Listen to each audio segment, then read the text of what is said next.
I was washing dishes after hosting Christmas dinner when my mother-in-law dropped her wine glass on purpose. Oops. That's what happens when you let trash in the house. My husband just chuckled. She'll clean it. It's all she's good at. My sister-in-law added, at least she's useful, unlike her family. I said nothing. But the gift I slipped into their suitcase that night had a tracking device. And when it ended up in a pawn shop 2 days later, I don't even know where to start, honestly. Maybe it's my fault for staying quiet for too long. Maybe I made it too easy for them to treat me like nothing. But that night, Christmas night, something in me snapped.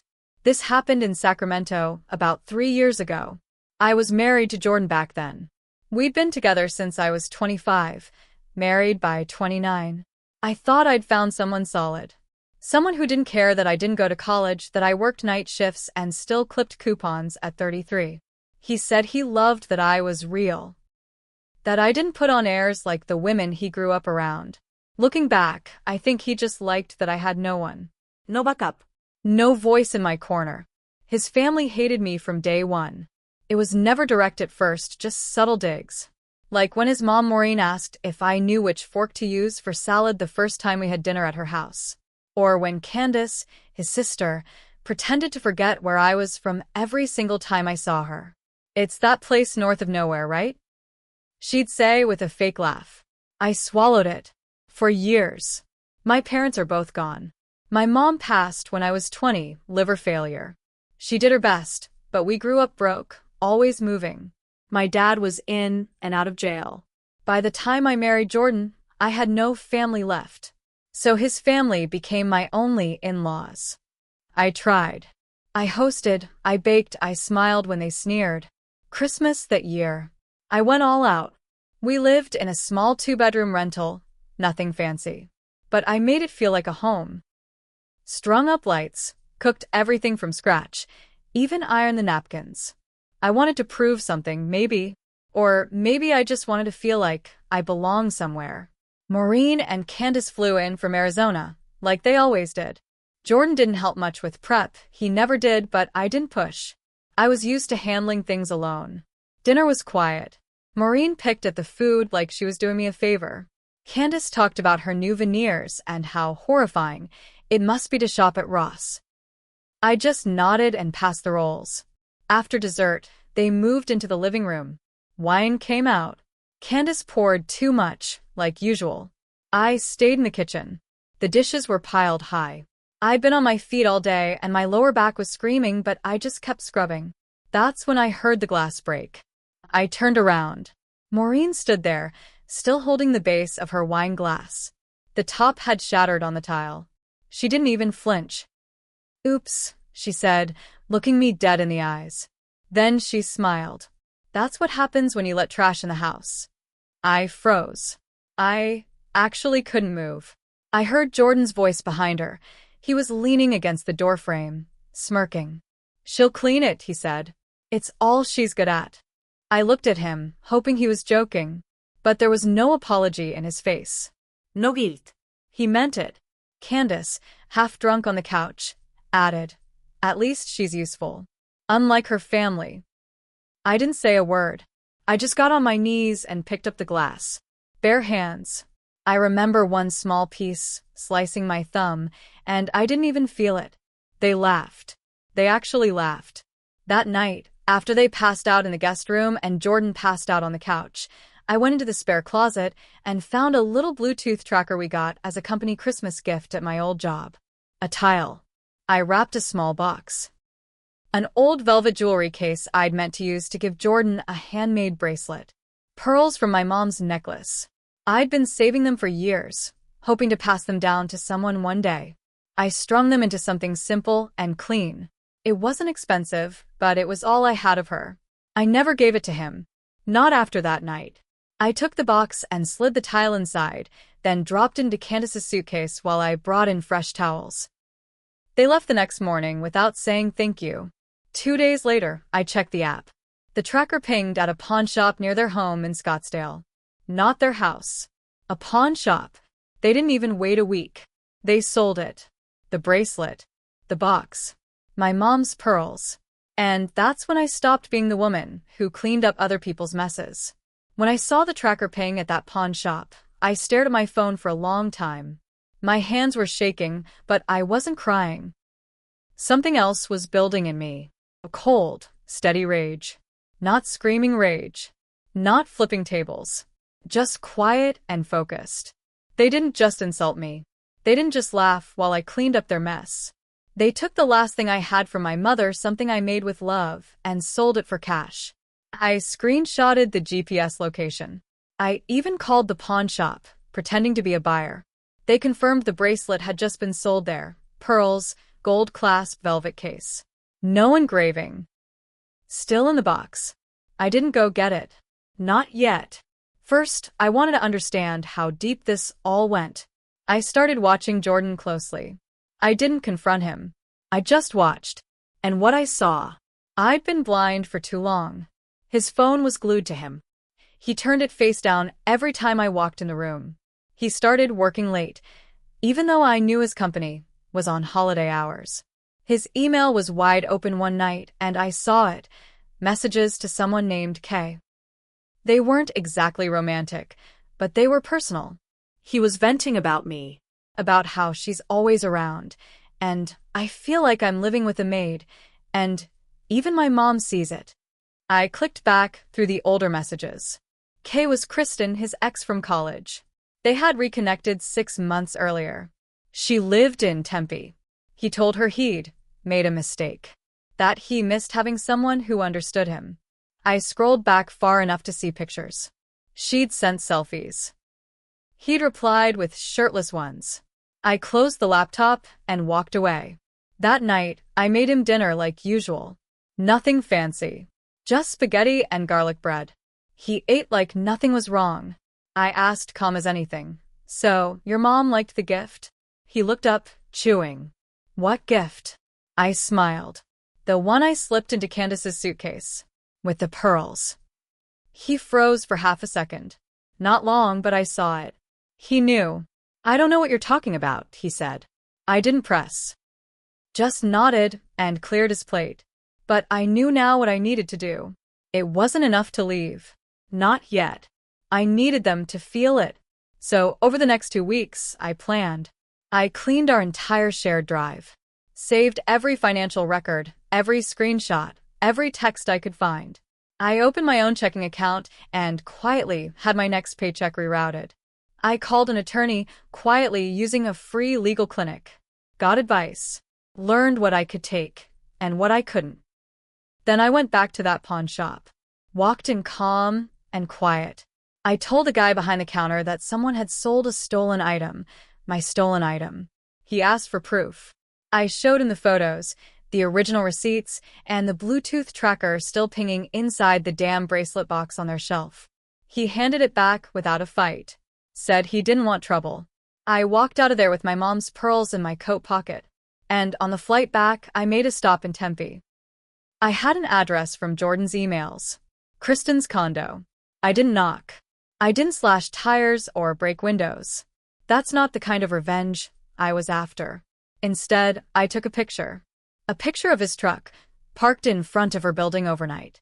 I waited until he came out the next morning, still zipping up his coat, and snapped a few more. He didn't see me. Then I flew back home. And I waited. Because what I had planned wasn't fast. It was going to take time. And once it started, there'd be no turning back. The plan was in motion, but I hadn't told a soul. I wanted to keep it clean, no drama, no screaming matches, no social media nonsense. Just slow, silent damage. The kind you don't see coming until your whole life caves in. But then something happened I didn't expect. About a week after I got the bracelet back, I got a call from an unknown number in Arizona. I almost didn't answer, but something told me to pick up. "Is this Jordan's wife?" A woman's voice. Sharp. Nervous. "Who's asking?"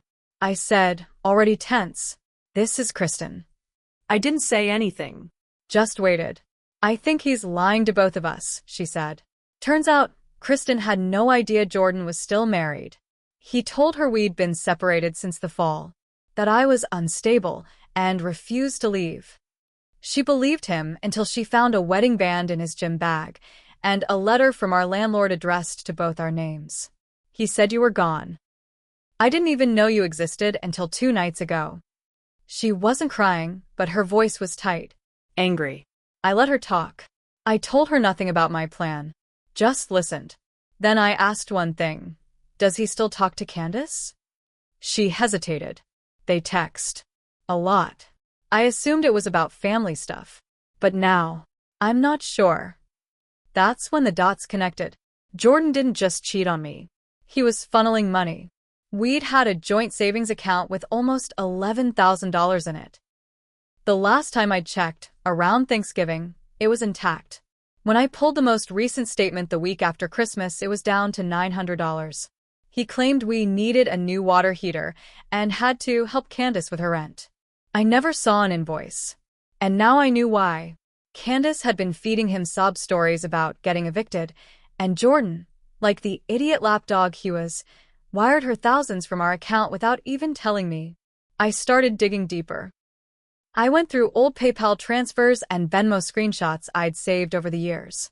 Jordan had been sending Candace small payments every month, sometimes just $100, sometimes $300. But it added up. And Maureen? She wasn't just a snob. She was pushing Jordan to leave me. I found a note in his phone, like a journal entry, dated mid-November. Mom says the prenup protects everything if I file. Says if I wait too long, she might cut me out of the trust. She offered to help with lawyer fees. We didn't even have a prenup. That was a bluff Maureen had dangled in front of him. She wanted me gone. And Jordan was weak enough to let her plan his life. Kristen and I talked a few more times after that. I never told her everything, but I asked her for one favor. I asked her to hold on to the pictures I sent her. Of Jordan leaving her place, of his truck, of the text between them, and not to confront him. Yet. She agreed. Meanwhile, I took a copy of our financial statements, the screenshots of Candace's transfers, and Jordan's little journal note, and sent them, and signed, from a throwaway email to someone else, Maureen's lawyer. See, rich people love threats, but they hate proof. I knew Maureen had a long-standing estate attorney. I'd met him once at a charity thing she forced us to go to. I looked him up. Still practicing. Still managing her little trust. I sent him everything. Subject line. For your records. Your client is helping her son commit financial fraud. I never heard back. But I didn't need to. Because 2 days later, Maureen called Jordan in a screaming rage. I wasn't supposed to hear it, but he forgot to take the call off speaker. You absolute fool, she snapped. You don't touch that account without clearance. You think I'm going to fund your damn divorce? With what proof? She could sue you, Jordan. He looked like he'd been hit with a brick. That night, he sat down with me and tried to have a conversation. He suddenly wanted to reset, to get back to what matters. I played along, nodded, said, maybe. Because I wasn't done yet. And when I was, they'd all understand what it's like to clean up a mess someone else made. Jordan sat at the kitchen table like nothing had happened. Like the last few months didn't matter. He even poured me a glass of wine, acting like he was being sweet. He started talking about taking a trip, just the two of us, once things settled down. He wanted to hit some reset button, as if betrayal could be washed away with a vacation. I nodded along, pretended to sip the wine, asked him questions. Let him think I was considering it. But I already had the bag packed in my car. I already had the envelope waiting with the lawyer. I already had the email scheduled to go out. 2 days later, while he was at work, I walked out. I took my clothes, my documents, my dog. He was mine before the marriage. I took the ring off and left it on the kitchen counter with a note that said, "You can keep this too. You've sold everything else." And then I hit send. 1 email to his boss. 1 to Maureen's lawyer. 1 to Kristen. Each one loaded with screenshots, timestamps, photos, bank transfers. That journal note from his phone. Proof that he was sending joint funds to family members behind my back. Proof that he was cheating. Proof that he lied to everybody. Kristen posted the photos on her private Facebook. She didn't even tag him, just left them there like breadcrumbs. his truck, her texts, her final message. When someone shows you who they are, believe them, especially if they call their wife the maid. It spread fast. A co-worker of Jordan's shared it. Then his boss saw it. He wasn't fired. His company's too careful for that. But he was put on administrative review, which meant he lost out on a big promotion he'd been bragging about for months. His reputation at work? Tanked. Maureen stopped returning his calls. I know this because he emailed me, begging me to fix it. He said Candace was furious with him for letting things get out. Turns out she had been using the money he sent to pay off a car lease she'd lied to their mother about. When Maureen found out the full truth, that both of her kids had been stealing and lying, she cut them off. Cold. Trust frozen. Cards canceled. Candace called me from a block number and actually said, "You don't get to destroy a whole family just because your feelings were hurt." I didn't even respond. Just blocked the number. I filed for divorce with full documentation of financial misconduct. California is a community property state, but the lawyer helped me carve out what I was owed, and then some. He never even contested it. He couldn't afford to. The court sided with me. I walked away with half of the retirement fund. He didn't think I knew about a lump sum repayment of the joint account money. He transferred ownership of the car. It was in both our names. He signed it over to avoid more court fees. Last I heard, he moved in with a friend. His credit's wrecked. His sister won't speak to him. And his mother? She's pretending neither of them exist. Probably too embarrassed. As for me, I took the pearls to a jeweler. Not to sell, but to clean and restring them properly. I still have them in the velvet box. I don't wear them. I don't think I ever will. But I keep them close. Because they remind me of where I came from and what I survived. Some people think revenge has to be loud, explosive. But the best kind? It's quiet. It's clean. It's when you leave them with nothing but their own mess to live in, and you don't look back. I didn't burn their house down. I just made sure everyone saw the rot inside it. And then I walked away. For good.